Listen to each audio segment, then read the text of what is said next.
10, 9, 8, 7, 6, 5, 4, 3, 2.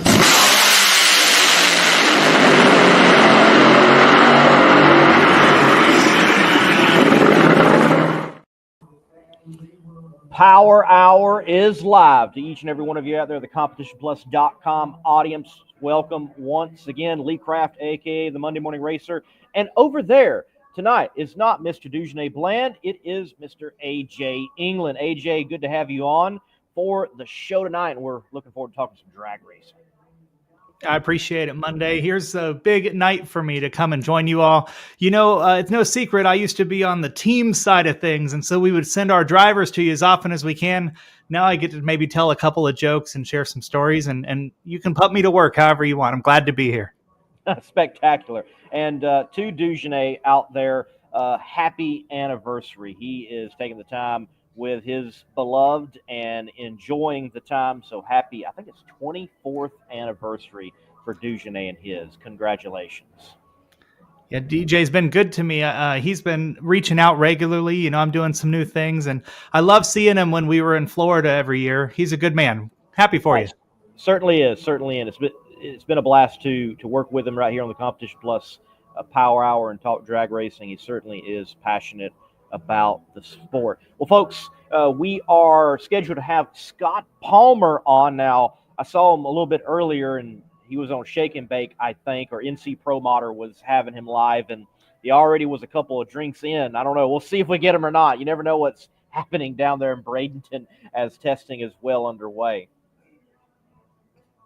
I think that having him back will be nice. You know, casual fans, you know, they're still not even aware that he's back behind the seat and the wheel after that accident.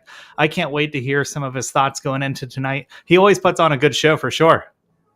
Puts on a spectacular show. Yes, many fans did not get the opportunity to see him that much on the NHRA circuit. He did get some match racing in. I was there at US 131 Motorsports Park for their Northern Nationals. He was there match racing. I was at the World Series at Cordova Dragway, and he was match racing. And all a part of that program of him kind of getting back up to speed quite literally after what was a nasty incident in that Nitro Pro Mod. And, well, to think he wants to try to get it back up and going and do it again. Man's wild. I like that when he's behind the wheel, he's always got a real cool partner that's with him. You know, he's had, Brogdon with him a few times. And of course that PBR deal, these are partners that just scream excitement. And, if that's not drag racing, what is? It's, drag racing is the men and women that really entertain in a different kind of way. This will be fun. I completely agree. So AJ, as we wait for Palmer to get in, you mentioned that you've done this on the team side of things. So clue everyone in your past experiences, well, with arguably the biggest name in drag racing. Well, it's I won't bore you too long, but I come from the fan side, turned into the reporter side. I worked in NASCAR a few years, and had the great privilege to sit next to Sarah Slaughter in the media room at Norwalk. Many of you know and love her. Asked her for an interview with John Force. She awarded me that. And he gave me a job. And unfortunately or fortunately, it really is kind of that simple. Sarah was a wonderful PR boss, and I got to work under her for quite a little bit of time. And then I got a chance to be a part of the direction of the public relations for the great John Force Racing organization in that 24 Funny Car Championship with Austin Prock and the records. John treated me like his child, treated me like family. I love him. I love his racing employees and the great partners, Peak Chevrolet, Cornwell Tools, Monster Energy, all of them. But I found a new opportunity outside of sports, and I had to take a step away. And so I wish all of my friends and family back in racing the best. And I'm doing a little bit of podcasting on the side. You'll still see me at about maybe 6 to 8 drag races if Lady Luck is on my side this year. Yeah, the late lap. I like the idea. You were telling me a little bit about it before the show. I mean, it looks like you're coming to us from some big city and a far better location than the Chewy's in Bowling Green that I'm coming from. Yeah, the late lap. So my first college paper I ever wrote was on the evening wars between Carson and Leno and Letterman. And I just love that, for about an hour of your night, you get to forget about life for a while when you watch them. And of course, like the rest of us, it's inauguration week. I'm very political. I have my opinions on the world. And I like my cable news at night. And they look into the camera and they tell you their version of the truth on your favorite network. And I believe that when you watch my show, I'm going to tell you my version of the truth. Now you put together late night shows and a news monologue, and you make the theme racing. And I think I've created a formula that's never been done before. I'll admit, if you go to latelap.com, that'll take you to my YouTube channel. I've had a couple of audio woes. I am not a television producer, but I am a personality. I have been a DJ. I have worked in TV. And so we're going to get all of those errors and bugs out. It's going to be a hell of a product come this summer. Well, keep up the good work, AJ. Certainly will be following along and partake in the late lap. Well, folks, the Competition Plus Power Hour is brought to you by Weldon High Performance, and we want to say thank you to them for pumping the show up. And if you need a high-performance pump, Weldon High Performance. We're going to take a break, come back. Hopefully we've got Mr. Palmer. If not, we'll dive into some current affairs in the world of drag racing.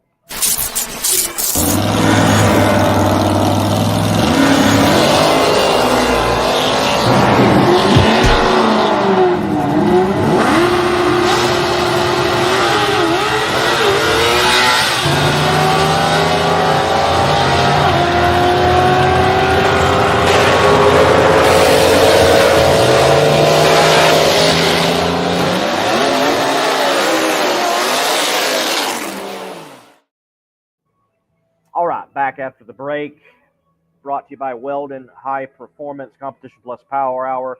We're still waiting on Mr. Palmer. Hopefully we'll get him again testing down there for the Winter Series and the U.S. Streetcar Nationals at Bradenton Motorsports Park. Pro Mods firing it up once again. AJ, you're certainly well versed in the Nitro world, working with John Force Racing and the NHRA scene, and Pro Mod is there, but Pro Mod is well beyond the NHRA scene.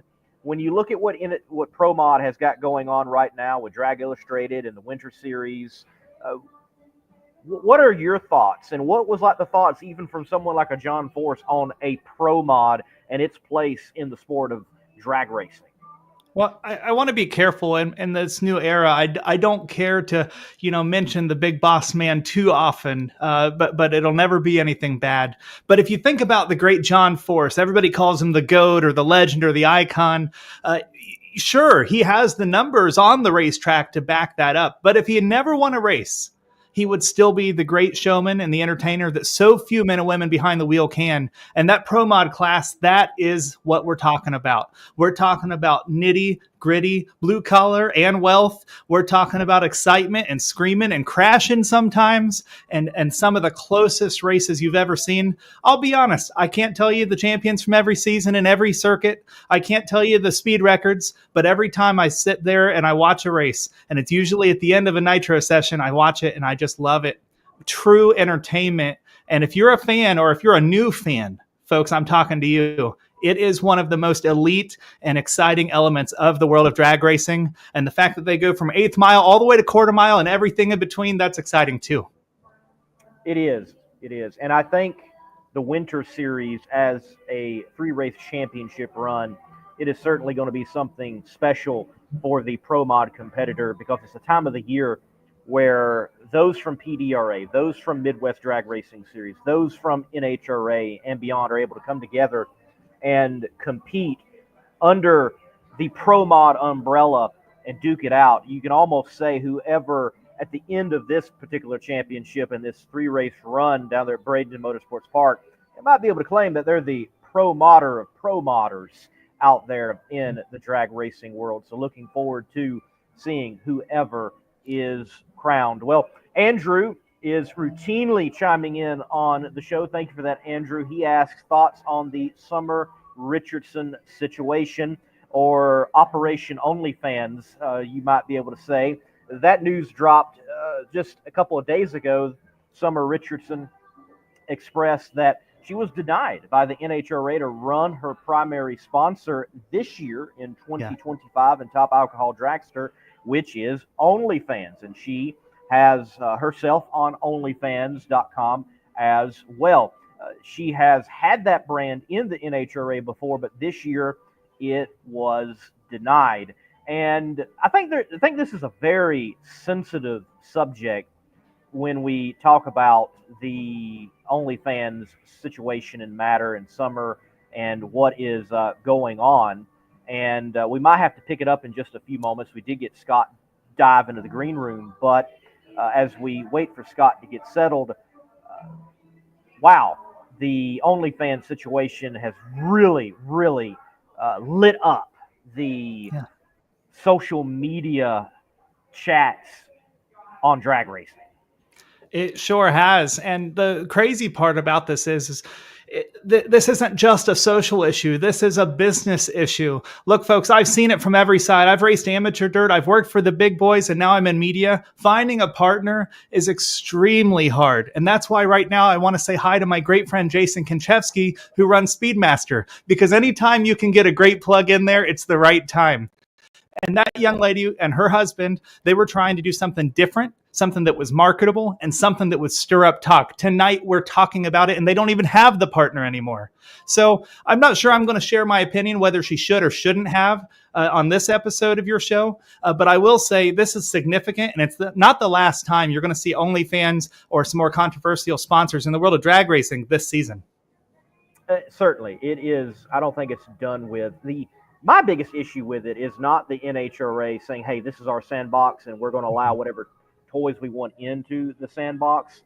My issue is from a customer service standpoint of the NHRA to a racer that is part of their customer base, that you inform this person who's had this brand before in race trim that, hey, this season, with only about a month to go, especially when you consider the first regional action is in late February in Phoenix, in the Western region where she competes in, you can't bring your sponsor in tow. That is really I think the most alarming issue, especially for a section of drag racing that is routinely chiding about that we do not get treated rightly, and that is the alcohol ranks. Ladies and gentlemen, we do got Mr. Palmer in the green room. We're going to take a break and get him on and talk to the people's champion in drag racing. This word from Competition Products, and then Scott Palmer. Competition Products, your source for hardcore engine parts for street, strip, and oval track. Our free catalog is packed with hundreds of product lines from the best-known manufacturers in the performance industry. Lowest prices guaranteed. Free shipping and handling on all orders over $149 in the continental U.S. Need expert advice? Our knowledgeable staff is just a phone call away. Competition Products, race parts sold by racers since 1970. The man, the myth, the legend, Scott Palmer. Man, Scott, always good to see you. Always good to have you on the show. Thanks for your time, man. Yeah. Hey, thanks for having me on. Well, Scott, Can you hear me? you're down there in the great state of Florida and making some hits in the Pro Mod. How's it shaping up right now? Right now, it's monsoon. We're having it's like a swamp down here. Oh, man, weather conditions. Hopefully it moves Okay. out. Scott, you Oh, it's a were delay. away from It's the a delay. track for I lost. Yeah, we're dealing with a little bit of a delay. So we can hear you, Scott. Okay, sounds good. Yeah, the weather rainy all day. The forecast is not that great for the next couple of days, but Jeff helping me. Billy Stockland's down here helping me. I've got a lot of pressure on me because these guys are like having the principal sitting over your shoulder. I got to sit up straight in my chair and mind my business. But it's given me time to actually work on the car and get some stuff ready. I don't get to run the car much, so because of that, I show up and I'm kind of just winging it. So I've got some good guys in here guiding me and and teaching me how they do it. And these are the two of the biggest badasses in pro mod racing in my pits this weekend. It's awesome. You know, Scott, when he introduced you, he called you the people's champion. Prior to you joining the show, I talked about how just by your presence, you entertain that great crowd at these races. What do you think it is that defines that about you and your racing career? I think it's because I came from nothing, and you come to our pits, and they may be roped off, during the service when we're busy, but you come by after hours, and we'll be having cocktails, and everybody's welcome, and I think everybody feels welcome, and I think we just treat everybody like they're supposed to be treated. We're all the same. I just choose to spend all my time and money trying to drag race, and thank God there's in the stands who spend all their time and money to drag races to watch us run. So I feel like they deserve to get to come in the pits and see the trailers and feel like they're part of it. Scott, you have been doing this for a while, whether it is door slammer racing in the Midwest, funny car racing, all the way up to Top Fuel, and pioneering Nitro Pro Mod efforts. What Wes Buck is doing in Drag Illustrated with the Winter Series, what's the buzz down there right now amongst the Pro Mod racers of how special this is, and how do you think this really fits in for drag racers in the drag racing economy with everything that is going on in the world of drag racing? I think this is probably the biggest thing that's happened in drag racing in probably 20 years, because not only can a regular person do this, they could actually get a pro mod. Now I've read some comments where we're talking about pro mods being so expensive and all that. And yes, there are pro mods here that are $500,000 to $1 million. There's big teams here like there is in NHRA. There's big teams everywhere. But Kai Kelly won this race a month and a half ago, the first race of this Winter Series. He won it down here. And I don't care what anybody says about Kai Kelly, Puddin and they're out here working on this car. They work their ass off. They were broke down on the side of the road doing a live video, showed up at 4 o'clock in the morning, rolled in and tested 2 cars. They don't do this with a lot of money. This is still possible for people to do if you're willing to work, but you got to work for it. So, and I'm in the same boat. I've got a car that Jim Weens, our clutch guy, built. He built the chassis a few years ago for another friend of ours, Jamin Hogue, and it's been passed around, and we're still running this thing, and it definitely is possible to do this. Now, I think that's the attraction and the quality of cars here. And this is an invitational deal. And I feel honored to get invited because I don't believe my credentials, earn me the right to be invited to this deal. But I think I get invited because of what we're just talking about, because people come here and they hang out, and, it's just because people place whenever they come to our pits. I want to elaborate on that. So we're talking about the significance of what DI is doing over there. And F1, they've got the Frozen F1. There's, of course, the Chili Bowl just happened last week. The Snowball Derby coming up. These winter events seem to have their own prestige. A lot of people are going and taking vacation, and you guys still hard back at work. Yeah, there has absolutely been no off season. We left Pomona, went home, started working on the Corvette. Actually, it was down at Jeff Pierce and Jeff Holloway. We're working on doing some updates. Went and picked the car up and drove as far as could to get to Florida, and the series starts. And if you're not doing your homework and working on this deal, this is the best of the best down here. I mean, you better bring a big hammer, come down here, because they're tough deal. No off season. If you haven't been to the race, you should get a flight. They're a cheap flight.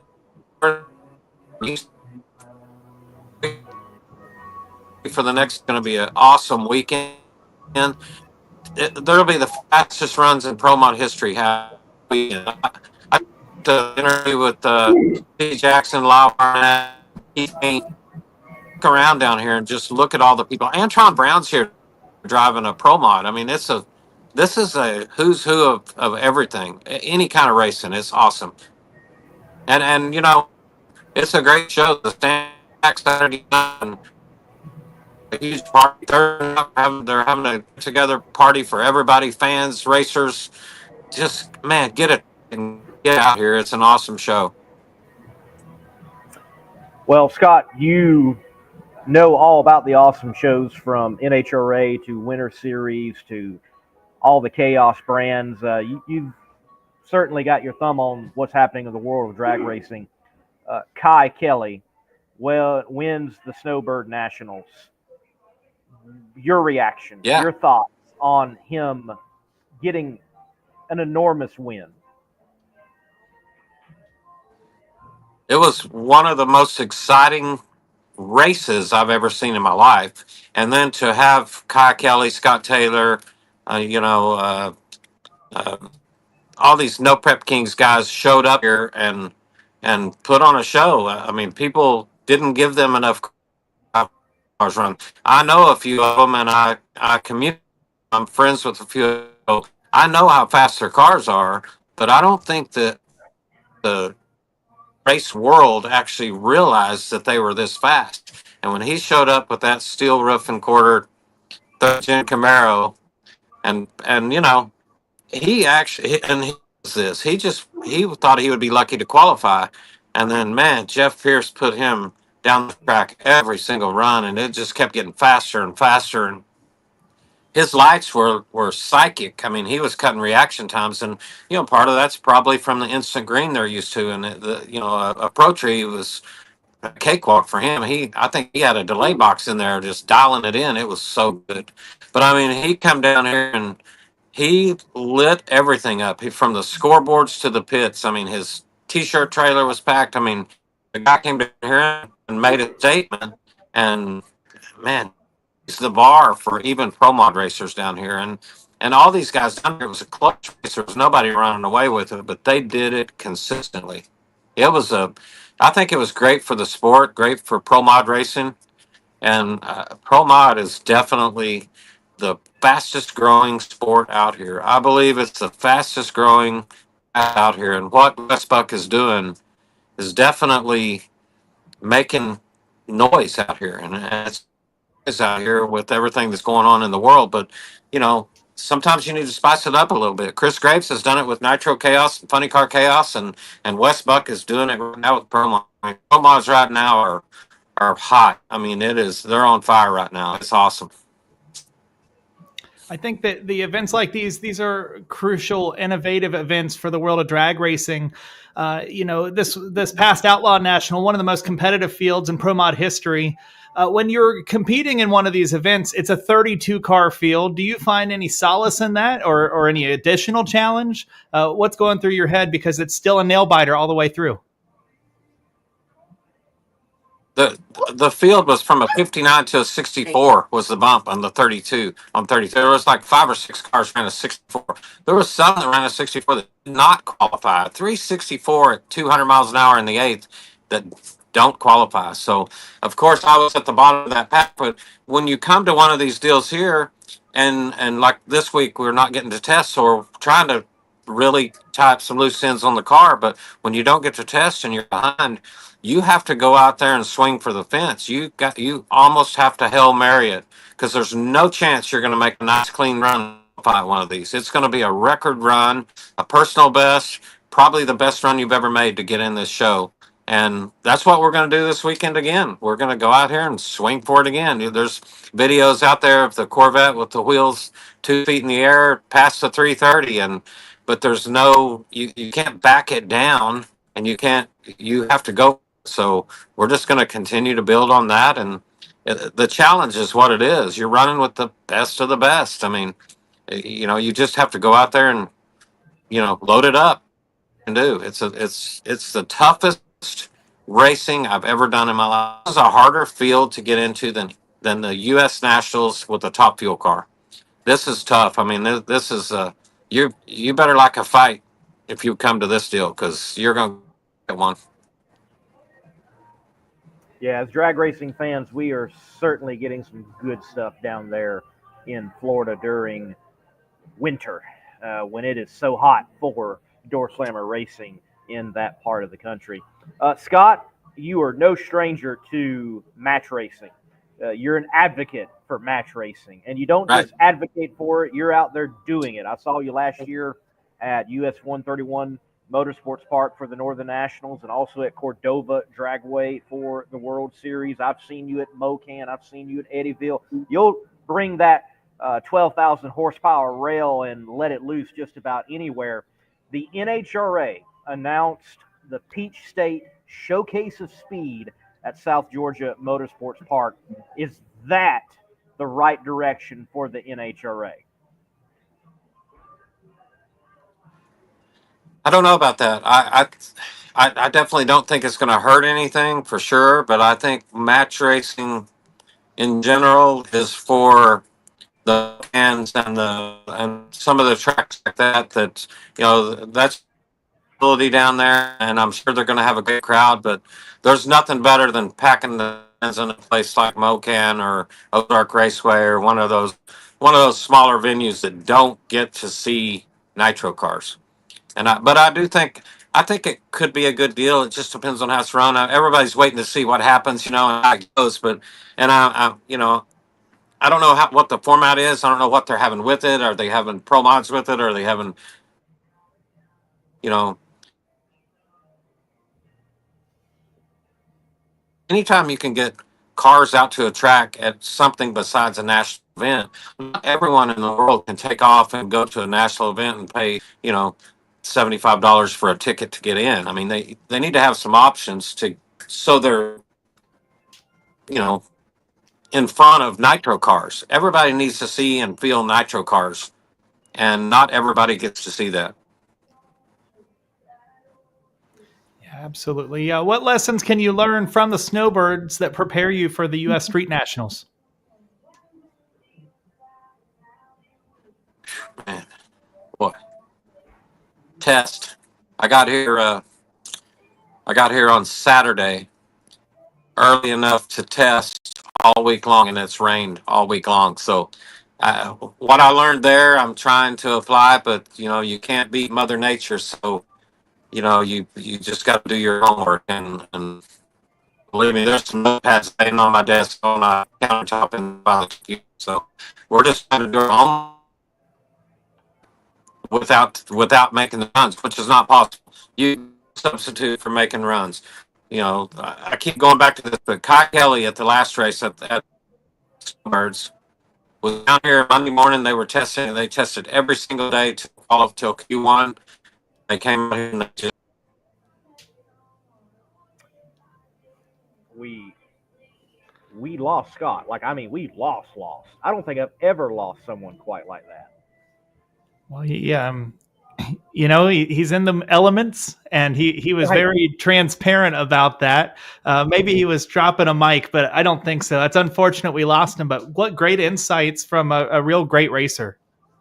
Absolutely. Scott is certainly one of the best and a genuine human being as well. You can, talk to him like a normal human being, and he is appreciative of what people do, such as myself and you and in the media, and he can go out there and he certainly knows how to entertain. I love it. He'll get that top fueler up on the wheels and cock it sideways and do a burnout sideways in a top fuel dragster. It's pretty cool. We've got him back. We'll see how the connection is now. How about now? All right, there you go. We got you back. I'll be back. Yeah, I'm down here in the swampland, so the coverage is a little spotty right now. It's okay. Hey, you could have snow like so many other parts of the Gulf Coast. It's absolutely amazing what's happening right now. Yeah, they're saying the temperature down here tomorrow, I believe tomorrow night will be 33 or 4 degrees, which is, if it rains like this, that's possible to have a little snow over here. That would be wild. But, I didn't come down here. I came down here for some sunshine, not this. But, we'll take what we can get. The high temperature is going to be 57 degrees, I believe, tomorrow. I mean, if we were at a top fuel race, I'm not even sure they would run the race. But, when you race these pro mods, these guys are all psychos. So I fit right in, but I mean, they're going to run no matter what. If it's cool, all they can think about is the record times and numbers they're going to put up, and they'll be on the track. So get your ticket. I'm telling you, if you've never been to one of these, get a plane ticket and get down here. It's crazy. So, Scott, you're no stranger to the door slammer world in the past, and obviously right now in the present. For the future, you have been clear that you still plan on going out there and endeavoring in the Nitro Pro Mod dabbling. How is that coming along, and when can we expect to see that car hit the track again? We were actually we thought about, I'm glad we didn't now, but we thought about bringing it down here to test it this week. But we've decided to take it up to Scott Hicks track at Flying H. We're going to go test it in March as soon as the weather gets better up around Kansas City, which is close to us, and it's kind of our hometown track. And we got a lot of Larry Larson's helped me. He's built the fuel cell, and I got him working on some. We're just kind of working together on some stuff, just trying to do some stuff different with it and try to make it a little more consistent. And it's still pretty wild. I mean, it's still going to be wild, but Shane Ferris and them, they have theirs going down the track good, and it's awesome. And I think with the Studebaker, I was obviously I had that. It was just aggressive, and I plan to do the same thing, but I'm trying to make it a little more calm to the 8th mile, and just make sure it goes to the finish line. There, Wes Buck's talking about having a contest for 300 miles an hour because the turbo cars have run 280, so they're right in the hunt. So that's a possibility for sure. And I've always said those turbo cars could do it. But if they're going to have a show and do some sort of a show about that, I can guarantee I'm going to be in the middle of it somewhere. I may not do it, but I'm going to be there swinging and trying. Yes, Nitro to 300 first. Let's get it done, Scott. Nitro. I will say the new car the new car was built by Brad Hadman, who's a Top Fuel dragster builder. He used to build 90% of the cars out there, him and Murph McKinney. And back before everybody built their own cars, you either had a Murph car or a Brad Hadman car. And Murph built some really badass pro mods too himself, but this car was built by Hadman, and it's pretty cool because you sit in the car and all the levers feel like you're in a Nitro funny car.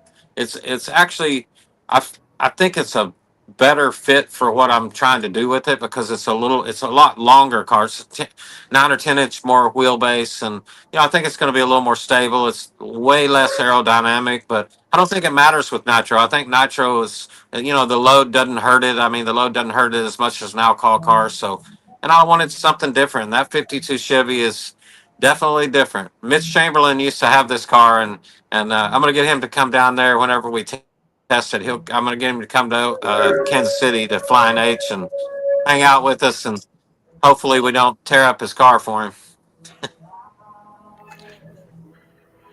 When we lost you there for a second, I was going to shout out something.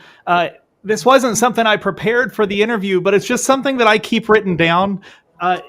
You motivate me, and you have a quote that you provided Dragazine a few years back. You said you never wanted to be champion. You don't want that. That's not your goal. You want to be a badass part-time guy. And I've read those words more than once, and I just love them. And so I wanted to shout that quote out. But since you're here, you have real sentiment behind messages like that, right? Oh yeah, I do. We ran the full season and got in the top 10 and could have kept running the full season with Tommy Thompson's support. But that wasn't my goal. My goal was to prove that a small-time guy, given the opportunity, could run with those guys. And that's still my goal. To me, TJ Zizzo is the best part-time team probably that's ever existed. And that's the goal. That's my quest, is to be that. But I also want to go run Nitro Pro Mods. Me and JR, we like to run our Pro Mods together and have a good time. I like to run these Pro Mods, real Pro Mods, Outlaw Pro Mods. My problem is I don't want to be focused and tied down to just a Top Fuel dragster. I want to do other things too, but I want to be a badass racer. And, I'm probably not, but every day I wake up trying to be better. Well, I think they call you the people's champion for a reason. Full-time, part-time, badass for sure. We definitely try. That's for sure. The whole team does. I mean, we just try our best when we get there. We want to look professional. We want to. Sometimes we don't act professional after hours, but that's okay too. That's part of our deal. But I mean, we want our car. Our car is a. We have nice stuff, and there's no reason it shouldn't run and be competitive. And we should still be able to have a good time and share it with everyone. All of this would be no fun if you couldn't share it with the fans. It would be no fun. I completely agree. I remember being at that first race at Indy during COVID, and it just did not have the energy of a race whatsoever. It was like some lackluster test day. Testing has more Yep. energy than that day. It was sad. Well, Scott, last question for you that I've got. 2025 schedule wise, what does it look like for you? I know people are very curious about what your NHRA schedule may look like, but I'm more curious about what your match racing schedule would be look like. So, what do you have booked up right now? Where can we expect to see you putting on a show?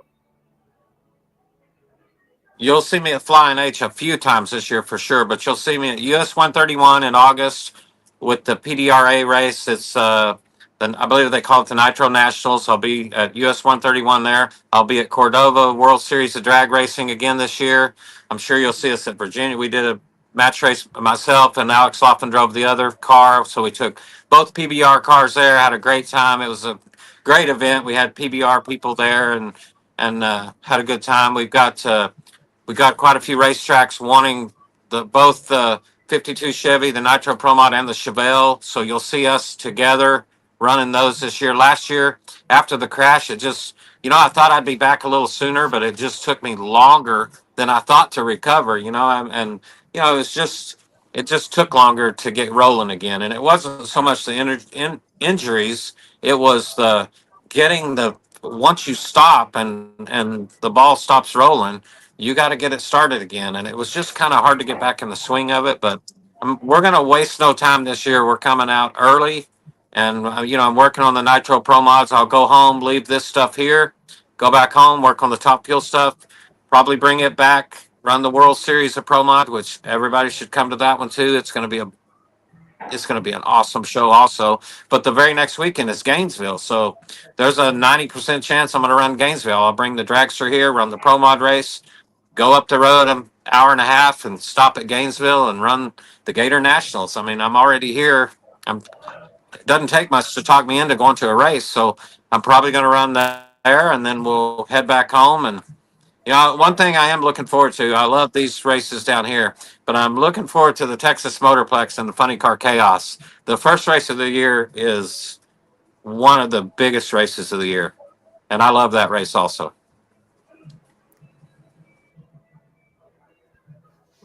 Scott, I just want to wish you the best on the 2025 season, and you stay safe in those bad, fast Chevys. Yeah, I'll do my best. I'm not good at I'm not good at doing safe things, but I do the best I can. But you'll see me out there somewhere because I'm gonna be raising hell all over the country this year. Cheers. All right, Scott, always a pleasure. Have a good night, man. Thank you for your time. Thank you. Thanks for having me. All right, folks. Scott Palmer, the people's champion. He'll will anything and can do a fine job at it as well. Knows how to put on a show. And look, from seeing him in Michigan to Illinois, Texas, Florida, no matter where he is, like ZZ Top, he's bad nationwide, and he puts on a stellar show. Yeah. Well, we're going to continue the show here on CompetitionPlus.com in the Competition Plus Power Hour. This word from Quarter Mile Classifieds very quickly. If you are looking for a hot rod for the quarter mile, you're going to find it on Quarter Mile Classified. QuartermileClassifieds.com is a new and easier alternative to online classified advertising. We make it a simple experience with $20 getting your car, hauler, engine, or parts listed for 2 weeks. If you want to make a bigger splash, we have VIP listings that provide even more exposure, including social media. On QuartermileClassifieds.com, you get up to 10 photos of video and up to 2,000 characters to deliver the message you need to make the sale. QuartermileClassifieds.com is a trusted classified ad partner of Competition Plus and the RoofTech Top Eliminator Bonus Fund. Visit QuartermileClassifieds.com today. All right, and back with the Power Hour. Ladies and gentlemen, I think we're going to take some time, dive into your comments, dive into your questions. Again, thank you to Scott Palmer for his time down there from Bradenton Motorsports Park. AJ announced today that Alan Reinhart will no longer be a part of the NHRA, especially on the national event scene. He said that it was mutual. It couldn't come to agreement. He's moving on. And it has been something that has, again, just lit up the boards in the chat on social media. Alan Reinhart, certainly a professional. Alan Reinhart, certainly an entire generation or two, or think of him as the voice of the NHRA. Yeah, I think about, the top end interviews from the 90s. I think about the public address of the 2020s. Some people would say he's the voice, not just a voice. I would agree with you there. Many people would feel that way. I came into the show tonight. I hadn't caught the news. I shared that prior to joining the show and the broadcast here. And yeah, he's missed a couple of races recently, and but he's never removed himself from being active. His tweets in the mornings where he says that he loves his life and to be happy. I think there's sincerity there. His work with Joe Costello, he brings great insight to what they're doing over there, and he knows more about the world of straight line racing than most media members. He's seen and done it all. He's seen it on their worst moments and their best. So I certainly wish him the best, but. What we should look at is not always the negatives. The negative is somebody is now in a different position, but maybe that's a positive. The real positive here is opportunity. When one door closes, another opens, and the NHRA team has the opportunity to provide a new man or woman with a great career venture, and more than likely one that they will hold for several years or even decades like Alan did. So that's the one I'm going to be following just as close as what Alan does next, is what great talent they put into that position moving forward. And there's a couple of names that might come to mind, and I'll be shooting them a text to wish them the best.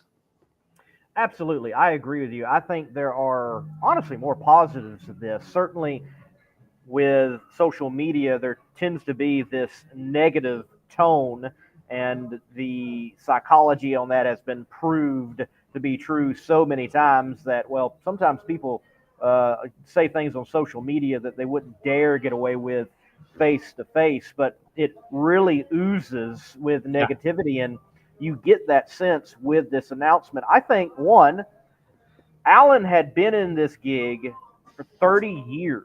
Yeah. I've been in gigs in other realms, not concerning drag racing media and shows and video production, and thought to myself, I don't know if I want to be here 30 years. I commend him for 30 years holding the mic and interacting at the NHRA and the professional level. That is such a long time. It may very well be that he just wants to be able to switch gears, because he was very clear he's not done.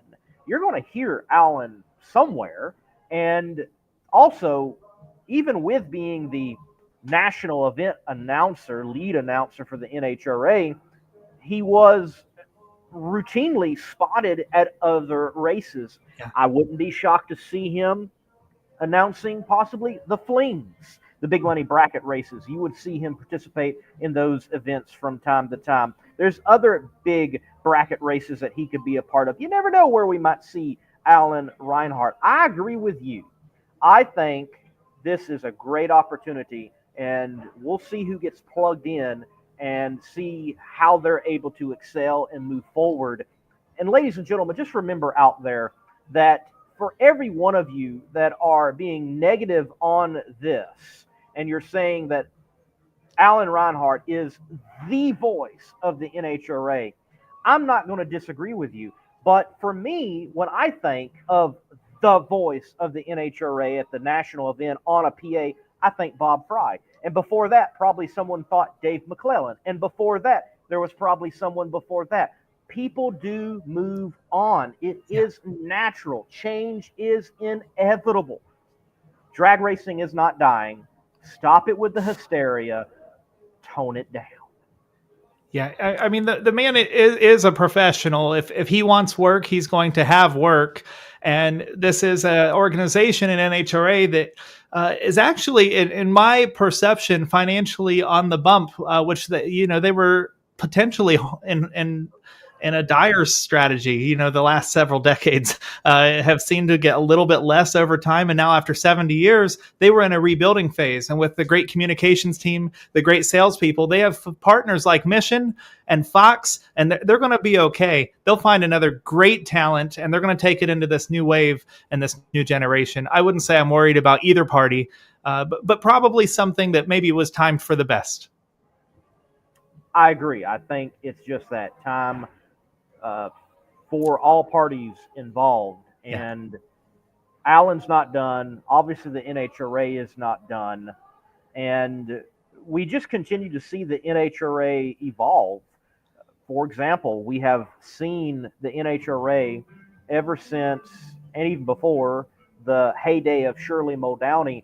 There have been strong ladies with that female presence doing great things in the sport of NHRA drag racing. And we're going to see in the future an all Nitro female team with Ida Zetterstrom and Alexis DeJoria. Fascinating new territory that the NHRA is going into. And once again, it doesn't need a diversification move because it is so diversified. Yeah, and on those two young ladies, you couldn't have asked for a better set of teammates. They're about the nicest drivers in the entire pit, regularly having fun, doing things a little bizarre at times, and so very cool to see them. But you're right, and if they would just back up a little bit on the whole OnlyFans deal, we'd have another young lady in the pit. But no, I tease. But I think that. It's the off season too. If this happened in April, we would have another race next Friday. And so right now we have weeks to ponder about, what podcast you and I are hosting and where everybody's working. And it just drives us all nuts because we're desperate for more cars on track. Let's catch our breath, and we'll have more racing real soon, including what they've got in Florida right now. And so then if we just catch our breath and realign, we'll be okay. We'll move on. With all due respect to Alan and NHRA, it's not even as big of a story as it turned out to be. But here we are. Right.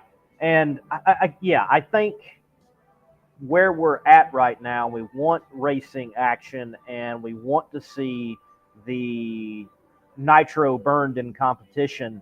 But not having that, some of these stories are really elevated, and the speculation is elevated. And, where are some crew chiefs, big name crew chiefs going to land, and where are they going to be operating out of? And, you think of personalities and being moved around and shuffled. And I think perspective might very well be important there. If this was said at another time, might not be as big as we think it would be. Yeah, I think that we've seen this is a word that they use a lot in pro sports. It's attrition, and I was just scrolling. I was scrolling during the commercial break, and the amount of words I wasn't allowed to say on this show that was in that tweet was remarkable. So some of the fans out there, I think that I would call you a keyboard warrior. I'd give you the AJ Keyboard Warrior Award for the evening. And other ones, you've been pretty gracious. Right. Now, Andrew bringing up this point, it continues of the IHRA soap opera. I think that is completely true. For one, I think we're not going to experience soap opera level into the future, the individuals that they have announced have a drag racing background in the NHRA Division II and have led that division in Rich Schaefer. I believe that's how you announce his name. And I think that's a good move for the IHRA. Get some stability. And also someone, whether you liked Kenny or did not like Kenny, nonetheless, it was a volatile situation. And you've got someone that I think now you can lay a cornerstone and start trying to build with in Rich and the new leadership team. It may be a while till we start really getting routine announcements, but I think they've got a better foundation at this point. Well, I think something that really complements this is, I'm here in Studio 1396, Columbus, Ohio. This is all in my backyard. This is Midwest Racing, and this is what used to be a really big deal is this division, the IHRA, who we need to be focusing on even as much as the leadership of the sport is this man right here, Ralph Shaheen and Speed Sport. They're looking to televise these events. If that deal holds value and goes true, which they announced already, that will be a huge step forward for that whole group. It'll be for the drivers. I'm talking about, and I have no insight, folks. I'm hypothetical here. I'm talking about Clay Millican coming and running a race. I'm talking about, because when you have a TV partner like Speed Sport and Ralph's a real pro, and then you've got the fan bases at racetracks here in the Central Ohio and the Midwest regions, this could be a much more positive story than it seems to be in the first 8 weeks. Bobby Bennett broke this story at Competition Plus, and it was one of the best articles he's written in years. And I called him, and Bobby, I told you that. And it was a wonderful release. And ever since the release, that whole division, that whole brand is like, it's a pair of cattywampus sweatpants. It's just, you don't know what direction they're going. And so I just want to make sure that we're not forgetting we have to support and be interested in the media alongside the competition with that brand.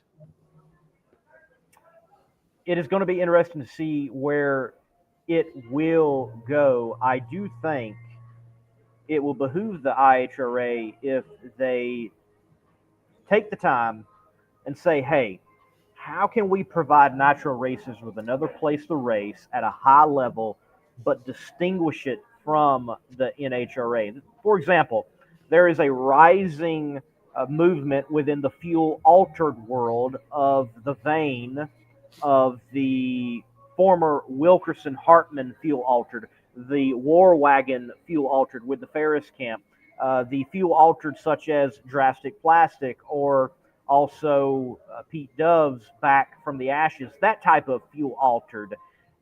Pair that with Nitro Funny Car and run them together to 1,000 feet and just have a twist to your professional rank instead of a carbon copy of what the NHRA is doing. I think that would give Nitro racers a place to race and distinguish the IHRA enough to allow it to succeed.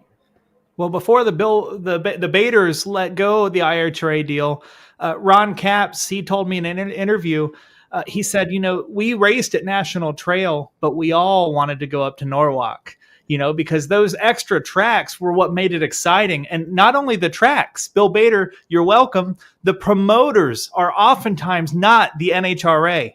These are men and women who own family businesses, and they rely on that penny to survive. And in doing so, they're going to give you the best damn product you've ever seen. It's like something Humpy Wheeler would have designed. It's like something, that Bruton Smith would have designed, only at the small Saturday night short track style promotion. I think that, match racing, I think that IHRA, I think that what they're doing down in Bradenton, I think these are, in my opinion, when done right, a complement to the NHRA. This is not the AHRA, IHRA, NHRA era where you have to pick one. These are complements to NHRA, which is the greatest sanctioning body in drag racing. Absolutely. About to be going into just a year away from the 75th year. And, that's a move that Darlington Dragway made, which had been a long-time IHRA drag strip, briefly a WDRA track. They make a move to NHRA, and they're like, look, stability.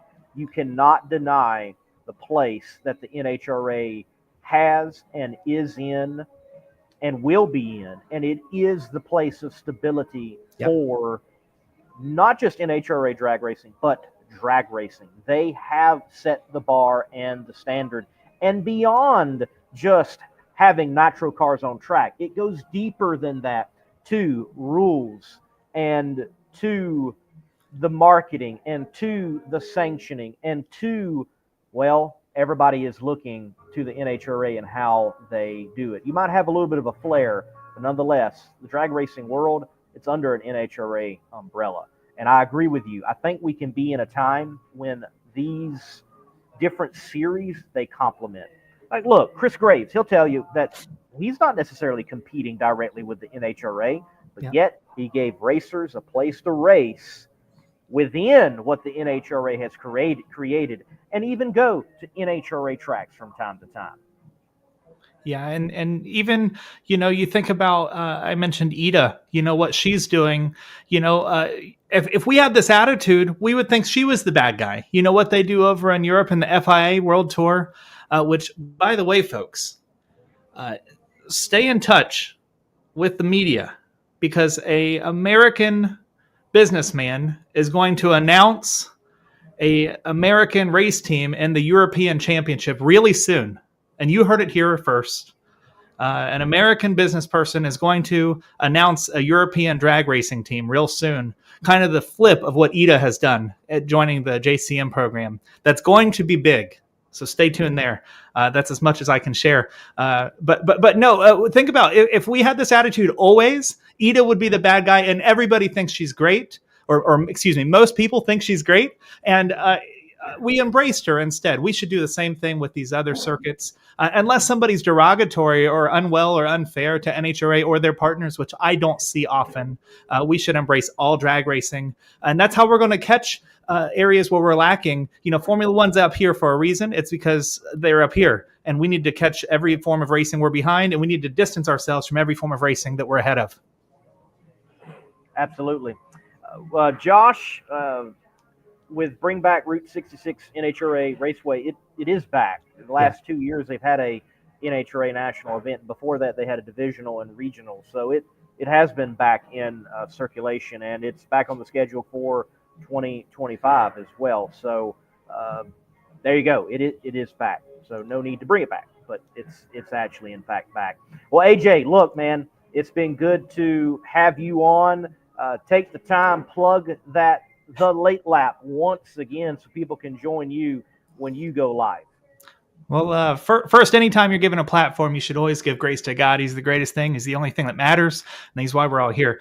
Secondly, I appreciate, Lee, for you calling me, for Darren Williams, for connecting the all of us. The first time I ever met Monday morning was at John Force Racing. We were both considered members of the media, and I hope I was always good to you. You were always good to me over on that side, and we'll continue this moving forward. Thanks for having me. To anybody that's there in the comments section, hit subscribe on the Power Hour, on Competition Plus. Go over to latelap.com, hit Competition Plus, and hit Late Lap. Hit subscribe. It's free. You already know that. And at the end of every show I've ever done for 20 years, be kind to yourself, be kind to others, smile, be happy, and until then, take care. And to anybody in the South, sea amable consigo mismo, sea amable con otros, sonríe, sé feliz. Hasta entonces, cuídese. Good night.